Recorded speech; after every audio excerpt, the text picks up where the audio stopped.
क्या पूरी दुनिया में टेस्ला की जगह टाटा का राज होगा? नो डाउट टेस्ला इस समय दुनिया की सबसे बड़ी कार कंपनी है और दुनिया में ईवी रेवोल्यूशन लाने का भी श्रेय इसी कंपनी को ही दिया जाता है। लेकिन इंडियन ईवी मार्केट के अंदर पिछले कुछ सालों में जो काम टाटा मोटर्स ने किया है वो भी अपने आप में किसी रेवोल्यूशन से कम नहीं है। साल 2021 में भारत के अंदर कुल 13,700 इलेक्ट्रिक कार सेल हुई थी, जिसमें से 11,600 कार्स अकेले टाटा मोटर्स ने ही बेची थी। और इस डेटा के अकॉर्डिंग इंडिया के ईवी सेगमेंट में टाटा ने 80% से भी ज्यादा मार्केट शेयर पर कब्जा किया हुआ है। वहीं टाटा ईवी का वर्ल्ड वाइड मार्केट शेयर भी अब 5% से बढ़कर 15% हो चुका है। अब देखिए दोस्तों, टाटा मोटर्स की Nexon EV max electric car का कंपैरिजन टेस्ला की सबसे सस्ती मॉडल 3 कार के साथ में किया जाता है, क्योंकि इन दोनों ही कार्स की रेंज ऑलमोस्ट सेम है। लेकिन टेस्ला के लिए दिक्कत की बात यह है कि टाटा की इस कार का प्राइस मॉडल 3 की तुलना में आधे से भी कम है। मतलब कि जहां टाटा की नेक्सॉन ईवी मैक्स 17 से 20 लाख रुपए में आपको मिल जाएगी, वहीं टेस्ला की मॉडल 3 के लिए आपको 40 लाख रुपए तक पे करने पड़ेंगे। और ये प्राइस भी टैक्स को छोड़कर है, क्योंकि इंपोर्ट ड्यूटी को जोड़कर इसकी कीमत सीधे 70 से 80 लाख के आसपास चली जाएगी। और तो और टाटा मोटर्स का लक्ष्य साल 2025 तक इंडियन मार्केट में 10 नई इलेक्ट्रिक कार्स लॉन्च करने का है, जिसमें कि उनकी मोस्ट अवेटेड टाटा कर्व 2024 में और टाटा अवेन्या 2025 में लॉन्च की जाएगी। यानी कि टाटा ने अब पूरी तैयारी कर ली है कि वो इंडियन ईवी मार्केट के अंदर किसी भी देशी या फिर विदेशी कंपनी को कोई जगह नहीं देने वाले। अब दोस्तों, ऐसे में सवाल ये उठता है कि एक तरफ जहां टेस्ला जैसी बड़ी कंपनी भी अपनी कार्स की कॉस्ट को कम नहीं कर पा रही, वहीं टाटा मोटर्स इतनी कम कीमत में इस तरह की शानदार और एडवांस इलेक्ट्रिक कार्स आखिर बना कैसे रही है, और इंडियन ईवी मार्केट में टाटा की इस जबरदस्त सक्सेस का राज क्या है। असल में दोस्तों, टाटा मोटर्स की इस सक्सेस के पीछे कोई एक नहीं बल्कि कई अलग अलग रीजंस हैं, और उसमें सबसे पहला रीजन है टाटा मोटर्स का समझदारी व पेशेंस के साथ इस मार्केट में एंटर करना। एक्चुअली जब भी कोई कार कंपनी ईवी सेगमेंट में एंटर करती है तो फिर उसे डिजाइन, रिसर्च और असेंबली लाइन से लेकर अपना पूरा मैन्युफैक्चरिंग सेटअप जीरो से बिल्ड करना पड़ता है, और इन सभी चीजों को एक बड़े लेवल पर करने के लिए बिलियंस ऑफ डॉलर्स खर्च हो जाते हैं।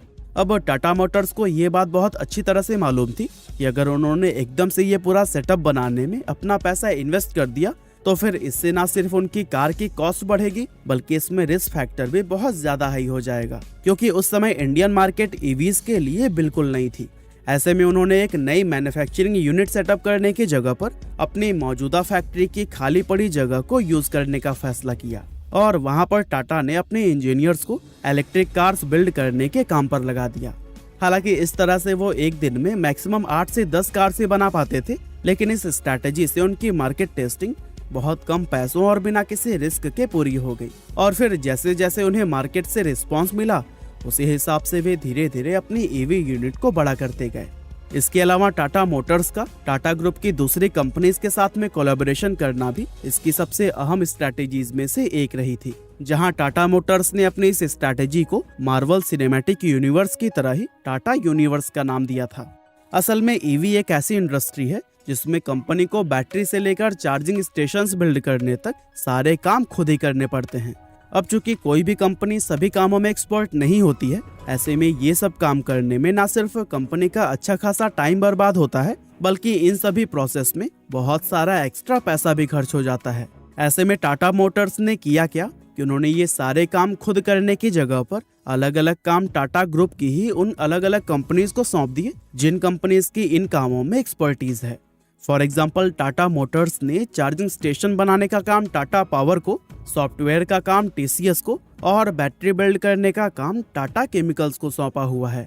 और इस स्ट्रैटेजी की वजह से न सिर्फ टाटा मोटर्स के ईवी सेगमेंट का हर एक काम समय से पहले पूरा होता है, बल्कि साथ ही किसी भी चीज में उनका एक्स्ट्रा पैसा भी खर्च नहीं होता। और यही वजह है कि पूरी दुनिया के अंदर जितनी सस्ती इलेक्ट्रिक कार टाटा मोटर्स बना रही है, उतनी सस्ती और दूसरी कोई भी कंपनी नहीं बना पा रही।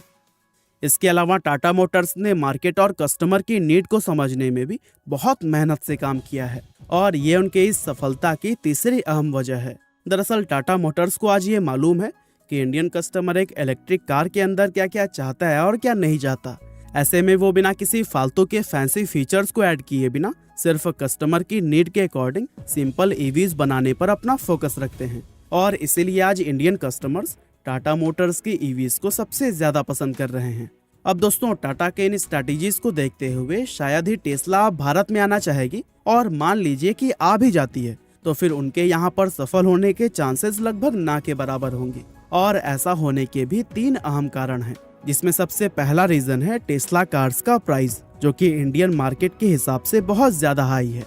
फॉर एग्जाम्पल, टेस्ला की सबसे सस्ती मॉडल 3 कार की भी अगर बात कर लें तो उसकी कीमत 40 लाख रुपए के करीब निकल कर आती है, और टैक्स लगने के बाद से इंडिया में इस कार की कीमत इससे भी डबल यानी कि 75 से 80 लाख रुपए के करीब हो जाएगी। अब ऐसे में कोई भी भारतीय कस्टमर भला डबल या ट्रिपल प्राइस चुकाकर एक ऐसी ईवी क्यों खरीदेगा जिसके बराबर की रेंज टाटा 17 से 20 लाख रुपए के ही कार्स में ऑफर कर रहा है। इसके अलावा टेस्ला का भारत में फेल होने का दूसरा रीजन है चार्जिंग स्टेशंस, जिन्हें कि इंडिया में बिल्ड करना किसी भी कंपनी के लिए एक बहुत बड़ा चैलेंज होगा। असल में हमारा भारत एक बहुत बड़ा देश है, जहां ईवीज के लिए चार्जिंग स्टेशंस बिल्ड करना हद से ज्यादा टाइम कंज्यूमिंग और हाई कॉस्ट प्रोसेस है। ऐसे में टेस्ला ही क्या, दुनिया के किसी भी कंपनी के लिए ये काम करना बहुत ज्यादा मुश्किल होगा। और दोस्तों, अंत में टेस्ला के फेल होने का रीजन है इंडिया के रोड्स और ट्रैफिक। असल में टेस्ला कार्स को अमेरिका के रोड्स और वहां के ट्रैफिक कंडीशन के हिसाब से बनाया गया है। अब हमारे इंडियन रोड्स अमेरिका के रोड्स से कितने अलग हैं, ये बात आपको बताने की जरूरत नहीं है। ऐसे में टेस्ला, जो कि खास तौर से अपने ऑटो पायलट मोड जैसे फीचर्स के लिए जानी जाती है, भारत में कोई भी कस्टमर इन फीचर्स का यूज नहीं कर पाएगा। और जब ये स्पेशल फीचर्स ही किसी काम के नहीं होंगे तो भला कोई टेस्ला का कार क्यों खरीदेगा। अब वैसे भी टाटा के डेडिकेशन को देखते हुए तो लगता है कि टेस्ला के सामने ये नौबत आएगी ही नहीं, क्योंकि टेस्ला के इंडियन मार्केट में एंटर करने के चांसेस अब लगभग ना के बराबर नजर आते हैं। और हमारी भारतीय सरकार भी भारतीय कंपनियों को ही सपोर्ट करती हुई दिखाई दे रही है। बाकी हमारी आज की इस वीडियो में बस इतना ही था। यह वीडियो आपको कैसी लगी हमें कमेंट करके जरूर बताइएगा। आपका बहुमूल्य समय देने के लिए बहुत बहुत धन्यवाद।